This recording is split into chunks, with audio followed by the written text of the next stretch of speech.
ఆశా వర్కర్ల సమస్యలు పరిష్కరించాలని రాష్ట్ర వ్యాప్తంగా చేపట్టిన ధర్నాలో భాగంగా నిర్మల్ జిల్లా కేంద్రంలోని ఆర్డీఓ కార్యాలయం ఎదుట ఆశా వర్కర్లు 48 గంటల ధర్నా కార్యక్రమాన్ని చేపట్టారు. కాంగ్రెస్ ప్రభుత్వం అధికారంలోకి వచ్చిన తర్వాత ఆశా వర్కర్లకు అనేక ఇబ్బందులు పెరిగాయని యూనియన్ నాయకురాలు సుజాత అన్నారు. ఆశా వర్కర్లకు సక్రమంగా పారితోషికం అందజేయడం లేదు అని ఆవేదన వ్యక్తం చేశారు.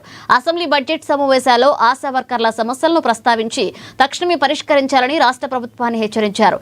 48 గంటల ధర్నా కార్యక్రమంలో వంట వార్పు నిరసన కార్యక్రమం కొనసాగిస్తామన్నారు. భాగంగా ఆశా వర్కర్ల సమస్యలు పరిష్కరించాలని చెప్పేసి 48 గంటల ధర్నా అనేది చేస్తున్నాము. వంట వార్పు కార్యక్రమం కూడా ఉంటుంది. కాంగ్రెస్ ప్రభుత్వం అధికారంలోకి వచ్చిన తర్వాత నుంచి ఆశా వర్కర్లకు అనేక ఇబ్బందులు పెరిగినాయి. ఇచ్చే పారితోషికం కూడా కరెక్ట్ ఇవ్వడం లేదు.